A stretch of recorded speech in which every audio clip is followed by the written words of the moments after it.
when we were planning this, I was asked to do some speaking on innovations. I said, we don't need to have racers speak. I'm going to be the MC. But we are going to do a little bit because it's in the CME program here. And the first one is going to have to do actually with payments. We're going to bring up Dr. Merlin Brown. I'm very, very excited to introduce you to him. He was with us last August, but we're talking about something totally different today, an innovation in how to pay for health care. Dr. Merlin Brown is in a clinic in suburban Minneapolis, is that a way to say it, with other practitioners, has been doing direct pay now for some time. But what I really love about his mind is that it wasn't just fixed on the practice, it was how can we improve the way that we pay for healthcare. So will you welcome Dr. Merlin Brown to talk about his new innovation.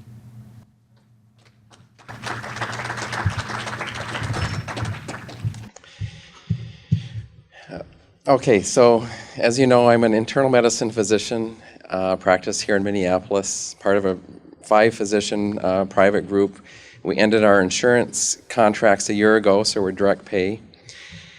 I'm going to talk to you about what I've been working on the last 3 years in the next 15 minutes, so hopefully I can get some ideas across. I know I'm preaching to the choir. We know the system's broken. That's why we're here. We want to stay independent. We know costs in this country are twice as much as other countries that have similar quality. Our job satisfaction is going down. We're data collectors. We check boxes. Some non-medical entity like Aetna gives us grades and translates that into dollars, and we're all sick of it. So let me ask you a question. How many people here have no health insurance? No health insurance at all. That's really interesting. Because most of the groups that I talk to, about 100% of people have health insurance. I have health insurance. That means I'm paying into the system that we know is very, very broken. And to me, a viable solution would be to, instead of trying to fix the current system, let's create a new one. And I think the only way that we can create a new one is to actually create a new insurance company. A new insurance plan that actually fixes the problems. Because most Americans are wanting to have insurance and they're afraid not to have it, including myself. So, we have some goals that we that we look at down the road, but today we need health insurance according to the current system. So there are parts of healthcare right now that are working very well. That's LASIK surgery, cosmetic surgery. Quality's up, costs are controlled. Physicians are still making money, they're still happy, patients are happy, it's working really well. So what is it about that that's making it work? It's very obvious, there's no third-party interference. Government's not involved, private insurance companies are not involved, it's between the customer, the patient, and the physician who provides the service. And the concepts are very simple, in fact they're so simple that it's hard to understand because we are used to thinking of healthcare in this very complicated network coding, approval formulary environment. And the reason why LASIK surgery and cosmetic surgery work so well is because there's 2 things. Number one, the customers have the proper incentives as well as the physicians, and they have the tools to make good decisions. And what I mean by that is incentives are budgets. Patients go in there with budgets. They don't want to spend too much on the LASIK surgery. They have the ability to shop around. They can look at different prices, talk to people about quality, and make a decision. And if the physician wants to have business, they have to work in a free market. They have to provide a value to the patients. And the patients can make the decisions, the physicians can make the decisions, and we have 20+ years of experience knowing that costs are controlled with that business model. Again, I'm going to say it again, third-party interference has resulted in costs out of control, loss of patient satisfaction, loss of physician satisfaction. So I've created a company called Solarte Health. Solarte Health is a new health plan, Sol for sun, light, illumination, transparency, art for a technology patent-pending business platform that we're working on powering this. And Solarte Health, again, bases its business model on real life. It combines the cost savings and efficiencies of a cash-based, consumer-driven system with the safety net of an insurance company which most people want, and actually is the law currently. So let's look at insurance in the real world. I have house insurance. It covers unexpected high-cost events. A storm comes and blows off my roof. I submit a claim, but when I want to repaint, or I want to buy a new piece of furniture, a new piece, something new for the yard, I don't submit a claim.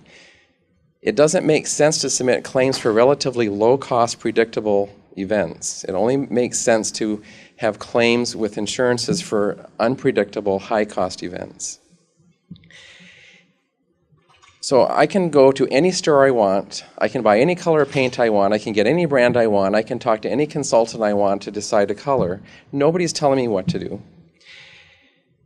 In healthcare, if we're going to divide it into those two parts, about 30% of healthcare is unexpected high-cost events. That means most hospitalizations, some chemotherapy, dialysis, certain high-cost drugs. The other 70% are relatively low-cost, predictable events or services. That's 70% of healthcare dollars. Now, if we spent $2.5 trillion in healthcare last year, that's a huge proportion. That's the relatively low-cost services that don't make sense to have it under an insurance umbrella. So what Solarte Health product looks like is an individual who has the policy, there's two parts to it. There's Part A and Part B. I use those terms because it's similar to Medicare. We kind of understand those. Part A is major, unexpected, high-cost events, major medical. Part B is the rest. Part A works initially out the door when we launched this company fairly traditionally with claims, although there's a lot of changes we want to make that we're working on, but I won't go into that for time. The big change will be in Part B. Part B is actually a bank card that is loaded with cash, like a debit card, that comes out of the cost of the premium. So if the employer is buying your health insurance, they're loading that card with a certain amount of cash each month. And the amount of cash depends on the richness of the plan. If an individual can spend that money like cash, it's powered by Visa, you can go to any medical provider, physicians, physical therapists, pharmacists, medical supply, and they can spend that like cash. But unlike an HSA card or an HRA plan, there's no claims, there's no codes, there's no formularies, there's no networks. There's no physician asking for permission to provide the service. Again, because if the patient has the right tools, the right incentives, the patient and the physician are going to make the best decision, and history has proven that. So if an individual has this plan and they run out of cash on that debit bank card, then they go into what we call a back-end deductible. And the back-end deductible is there to keep the incentives there, keep the budget there so the patient wants to make good decisions. Now this is similar structure to what an HRA looks like, except an HRA goes through claims, formularies, networks, etc., in insurance non-market prices. For example, I have a patient who I need an echocardiogram. I ordered an echocardiogram. She has an HSA, so she shopped around. The big box health system next door charged $1,300 for the echocardiogram. A private physician in our building charged $350 for the echocardiogram. So she has an HSA card. Where do you think she went? She went to the big box clinic for $1,300 because it was in network and would count towards her deductible. So she did not go to the $350 place. This is why HSAs, HRAs, FSAs have not saved the amount of money that they've been predicted, is because patients may have incentives to save money, but they have no tools to use it properly. So Solarte Health takes care of that, and we get rid of the networks, the claims, the codes, the formularies. Then if an individual goes through their deductible, then there's a co-insurance arrangement up to an out-of-pocket max. That means that Solarte Health is a fully insured product, legal under state, federal law, and ACA. And it allows a patient and physicians to function similar to a cash-based system. So basically what happens is patients can come to your practices with cash, but yet they're still insured. And this is not just a concept that I've had in the last month. This is something I've been working on for the last few years. And we have built this company on paper. We have worked with accountants, actuaries, statisticians, and the company is built on paper at this stage. And the skeptical actuary who couldn't imagine an insurance product without claims, after she was done working on this, she predicted an average savings per individual of $1,000 per year just to start with. We know we can save up to 50% because if another country's government system can spend half of what we spend, we know we can save up to 50%. My prediction is we should be able to save more. So if you look at the savings in a system like this, the reason why this works, overhead goes down. Most of the reason for insurance companies to currently exist is to control the patients and the physicians and the services, as we've heard about all afternoon. So if formularies go away, contracting goes away, non-market fixed pricing, coding, approvals, prior authorizations, if all that goes away, overhead goes way down. The cost in my office when we stopped contracting with insurance companies went down by $20,000 a month. So huge cost savings in overhead. Insurance companies also do a lot of unneeded services so that they can build their company. Why do I need a pharmacist at United Health to review the drugs I've written when the pharmacist at Walgreens has already done it? That goes away. That's probably 10% or more of healthcare dollars spent. That's just overhead and duplication of services savings. The other huge savings would be in actually the cost of the medical services. So if the echocardiogram costs go down to $350, the savings just in that alone is huge. Patients have the incentive not to overspend because they have skin in the game from the first penny spent to the end. So they have incentive not to overspend. The underutilizers are also addressed because they have a debit card that actually gives them an allowance to spend money. So my patient who won't take her omeprazole doesn't get admitted to the hospital in 3 months with a bleeding ulcer because she actually had money to buy the omeprazole. And what Solarte Health does to give the patients tools to make decisions is we're developing the mega transparent website. So I order an echocardiogram, I put in my zip code in the computer, and all the echocardiogram prices come up. And I can make a choice with my patient right there. We have a phone app being developed. It can be right on the computer. Okay, Dr. Clotis does it here for $350. Across the street, they do it for $1,300. The quality's the same. Let's do the $350. Then the patient goes to get the echocardiogram. They slide their card. The physician is paid immediately. $350 is transferred. The patient gets an EOB electronically. I don't understand my own EOBs for my office. But our EOB in Solarte Health is understandable. So let's say the patient has $1,000 in their account, they spent $100. The EOB comes back and said, you spent $100 on a drug, you have $900 left. Simple math, and they can look that up on the computer.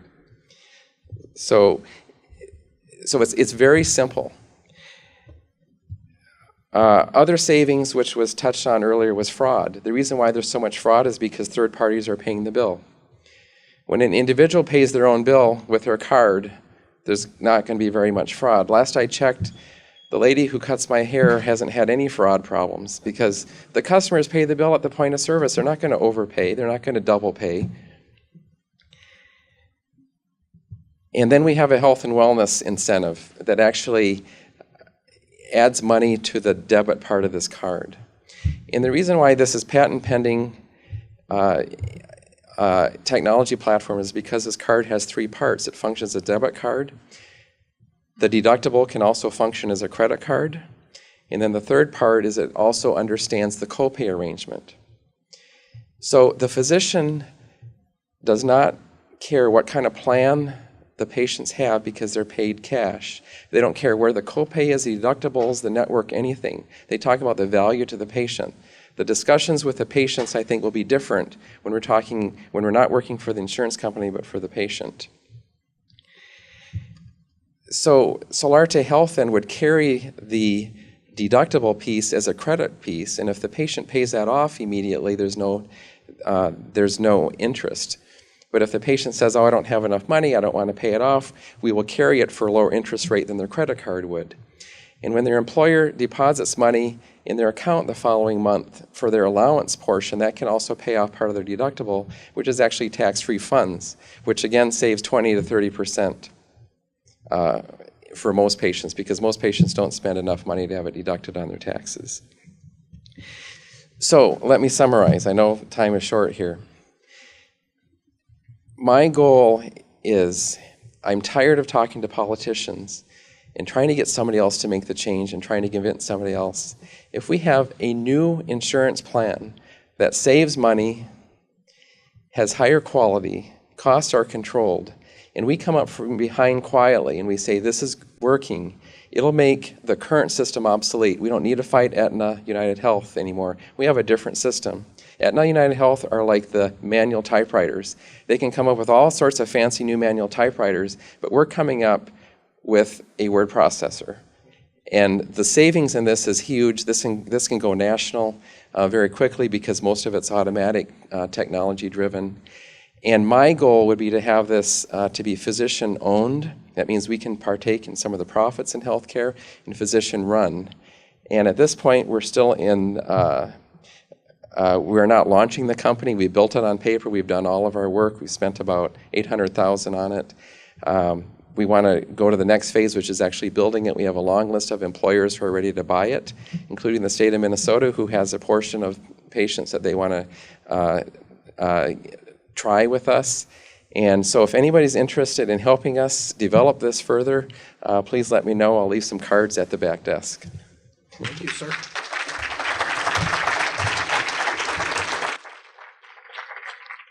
What I like is physicians coming up with ideas to resolve problems that they encounter every day. And we're not saying that these are the only solutions. There are other solutions that are out there.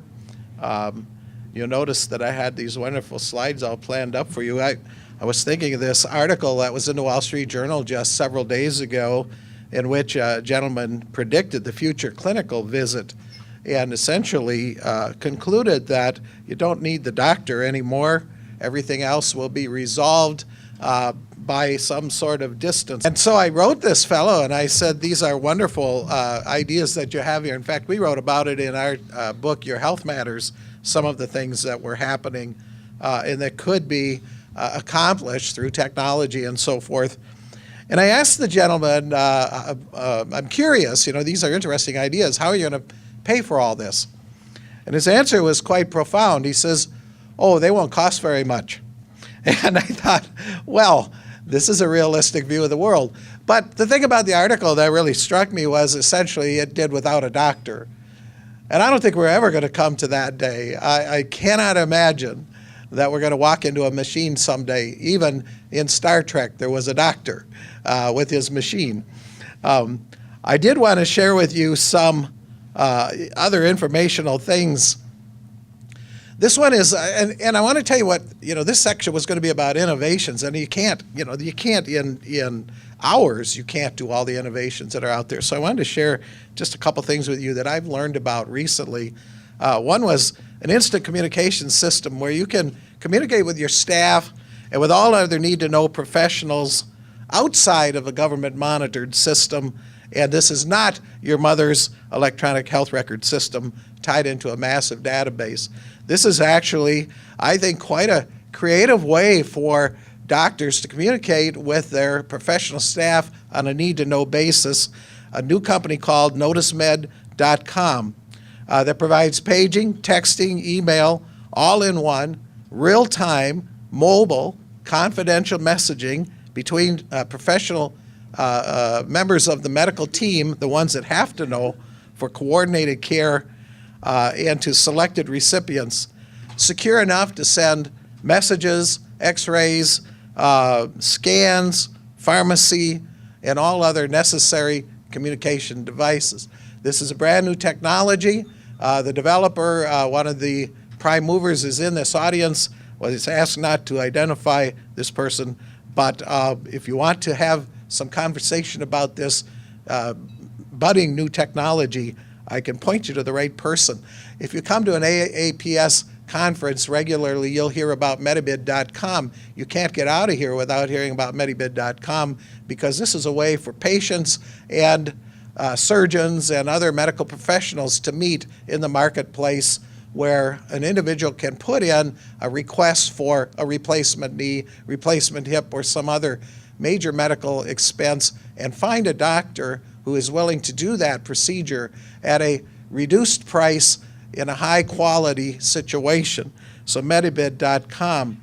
I also wanted to tell you about primacaredirect.com, which is a new enterprise that started up here in Minnesota by an organization, a third-party administrator organization that manages 42 medical clinics. primacaredirect.com arranges for patients to pay, for the payment to doctors of $68 a month. It's almost like a capitated fee, if you think of it that way, but that $68 a month flat fee buys you unlimited care with that primary care provider. About 90% of the expenses and the things that need to be covered in that primary care. It's kind of interesting because it can be paired with a high deductible health plan. I've already shown it to health insurance agents who are trying to figure out how they can put together a high deductible health plan with Primacare Direct here in the Minnesota marketplace on self-insured health plans, and reduce the cost of medical care for that company to less than $300 per person per month using this system. I'm just giving you the tip of the iceberg on it. There's another one like this I found in Texas called healthcare2u.com, which has a very, very similar system, only charges various types of flat fees for various types of services, a little bit like what we heard with Atlas. Now, this is literally tip of the iceberg. These things that you just saw, healthcare2u.com actually is a creation of the health insurance, and I want to say finance industry, not the insurance carriers. There are a lot of entrepreneurs out there who are health insurance agents who believe exactly as you do that the primary relationship is patient-doctor, and they know they have a responsibility and obligation to find ways to care for that cost of care. And this is one that did this. Lastly, and I thought I'd throw this in, this is something that my partner, Greg Datillo, and I started working on about 6 years ago, called the Maximum Value Health Plan. We may be able to get there soon. It's complicated, but also doable. In this, you actually do buy a health plan. There are no networks. You go to any willing doctor, any willing provider. I hate the term provider, forgive me for that. Any willing hospital, clinic that's willing to take this. It's a direct negotiation between the patient and the doctor with balanced billing. And let me explain what I mean by that. There are plan options. There are different ways to design the health plan with deductibles and so forth. But the primary concept is this. You combine the health plan with a high deductible health plan for major medical, no adjudication, nothing like that. This is the part that will make some of you a little nervous because it talks about Medicare.